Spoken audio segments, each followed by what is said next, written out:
They are the backbone of industry, supporting our power systems, driving efficiency in factories, and ensuring reliability in everything from transportation to communications. Without them, modern technology would struggle to keep pace with the demands of progress. They're small, often overlooked, yet absolutely essential to the world we live in. Today, we will learn about the critical device known as the capacitor. To fully understand the role they play in our modern infrastructure, one must consider the unorthodox but highly similar analogy of the drunkard's reserve. Imagine an alcoholic stumbling home after being thrown out of the bar for not paying his tab. In that moment, he mirrors a circuit that has been switched off. His main supply of alcohol, like the supply voltage, has been cut off. Left without it, he would inevitably sober. But with his trusty hip flask, he carries a hidden reserve. By taking a swig, he releases stored energy into his system, prolonging the effects and keeping himself going a little longer. In the same way, a capacitor stores energy when the supply is available and discharges when needed, extending the life and stability of the system it supports. A capacitor works like a battery. It will charge to its capacity when the circuit is active and discharge that stored energy back into the circuit when the supply decreases. Their operation is best described as a device which resists a change in voltage. Capacitors can be divided into two categories: non-polarized and polarized. Non-polarized capacitors are not sensitive to polarity connection and can be connected to AC or DC circuits without issue. Polarized capacitors are sensitive to polarity and are suitable only for DC circuits. If connected to the wrong polarity, they will be damaged and possibly explode. They make up for this hazard by being highly rated for their size. There are two types of polarized capacitors. The first is the wet electrolytic type, which has the ability to reform for further use after it has become shorted. These are used as a starting capacitor for single-phase motors and in low-power circuits where a non-polarized high-capacitance rated device is needed. Its opposite is the dry-type electrolytic capacitor, which has the advantage of being leak-proof. However, it will not reform after the polarity is reversed. It will permanently damage the capacitor. Variable capacitors permit adjustment of their rating within a certain range and tend to be rated in picofarads, since air is used as a dielectric and they have a very small plate size. Capacitors improve power factor in industrial circuits by countering inductive loads. They provide leading reactive power that cancels the lag created by inductive equipment and improves the power factor, reducing losses and stabilizing the voltage. They are assembled by two conductive plates separated by an insulating material called a dielectric, which prevents current from flowing but allows an electric field to build between the plates. When voltage is applied, one plate gathers positive charge while the other collects negative charge. This creates a reserve of energy in the form of an electric field in the dielectric that can be discharged when needed. It must be noted the dielectric is subject to stress in the form of electrical pressure exerted by and proportional to the applied voltage. This pressure is inversely proportional to the distance between the plates of the dielectric. If this dielectric stress manages to exceed the threshold of the dielectric material, the component will break down, allowing current to pass directly between the plates. This is called leakage current. This must be considered when choosing a dielectric for specific applications. This choice is made using the rating of the capacitor, which is based on three factors: the area of the conductive plates, the distance between them, and the type of dielectric used. This is communicated with the specific markings in the same manner as resistors. Capacitors are rated in farads, named after the scientist Michael Faraday. They have a capacitance of 1 farad when a change of 1 volt across the plates results in a movement of 1 coulomb.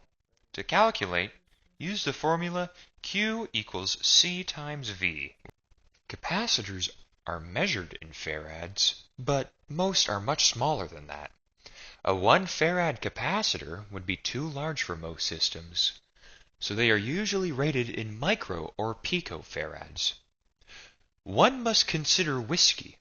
We could measure it by the liter, but people actually drink it in smaller amounts, such as a shot or a glass. In the same way, capacitors are used in fractions of a farad because those smaller units are the practical sizes for most circuits. Therefore, the formula C equals A times K divided by 4.45D can be used, where K represents the dielectric constant, A the area of a plate in inches, and D the distance between the plates, also in inches. Capacitor rating can be identified by their symbols, which differ based on their intended use. Take ceramic capacitors, for example. They are often used in high-frequency applications. These capacitors use a thick band used to clearly identify the temperature coefficient. Similar to resistors, they also use the color band to identify the first and second digits, the multiplier, and tolerance. Film-type capacitors are non-polarized and are often used in audio and motor circuits. These can be identified differently from your average capacitor. These, unlike others and resistors, do not use the color code layout. Instead, these are labeled using numbers and letters.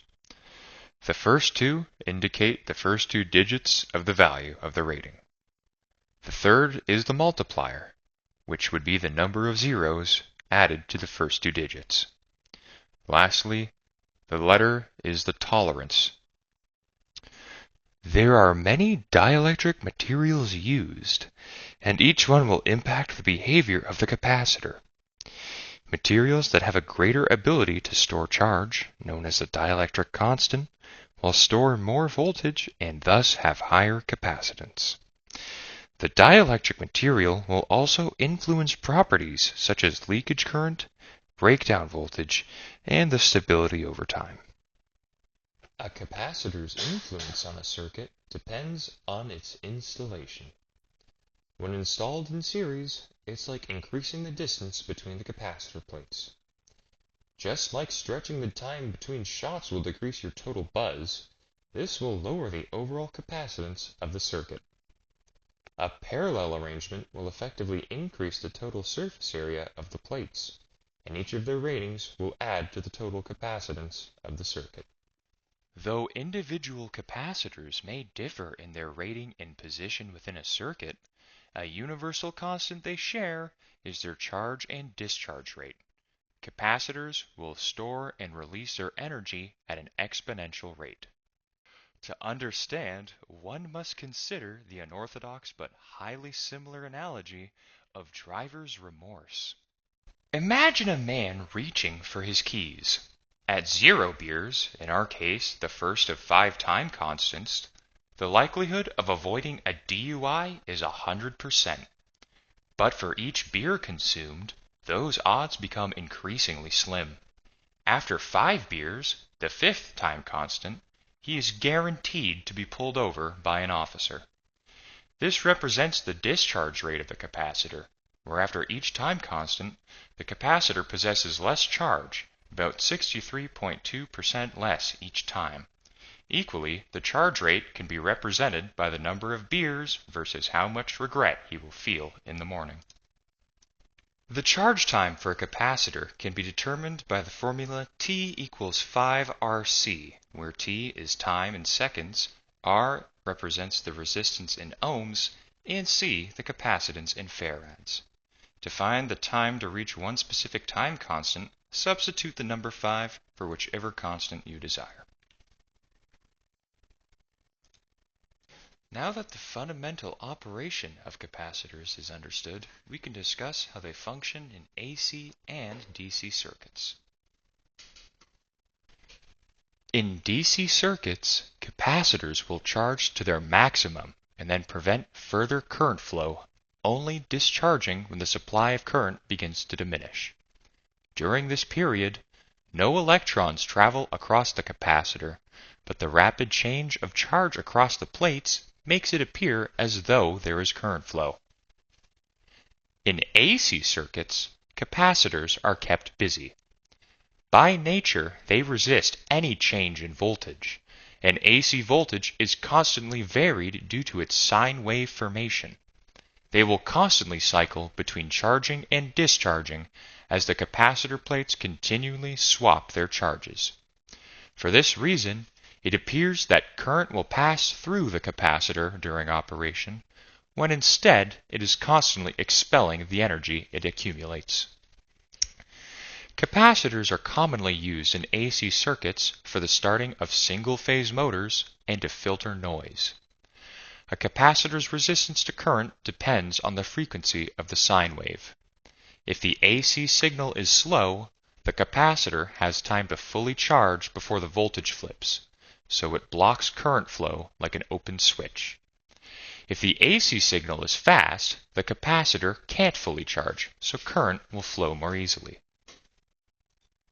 As capacitors charge in an AC circuit, a voltage is developed across their plates as an electrostatic charge. This impressed voltage, 180 degrees out of phase with the applied, will oppose the applied voltage and limits the current flow through the circuit, just like how an induced voltage will oppose the force that caused it. This resistive force is capacitive reactance. Measured in the unit ohms, capacitive reactance is determined by the formula Xc equals 1 divided by 2 pi Fc, where F is frequency, C represents capacitance, and Xc represents our opposing force. This frequency-dependent resistance is capacitive reactance. The greater the frequency, the greater the resistance. This is why capacitive reactance is sometimes known as a frequency-dependent resistance. True power in a pure capacitive circuit is never produced. To understand why, one must consider the unorthodox yet highly similar analogy of the bartender's ploy. Imagine a bartender mixing a drink with vigor, making a big show, but refusing to serve it to anyone. Though the drink is constantly in motion, nobody ever drinks it. Nobody can make use of it. This is similar to power in capacitive circuits. In a pure capacitive circuit, the source alternately provides energy to charge the plates and then receives that energy back when the capacitor discharges, creating lag. This means the current and voltage are always 90 degrees out of phase and never overlap to allow continuous energy transfer.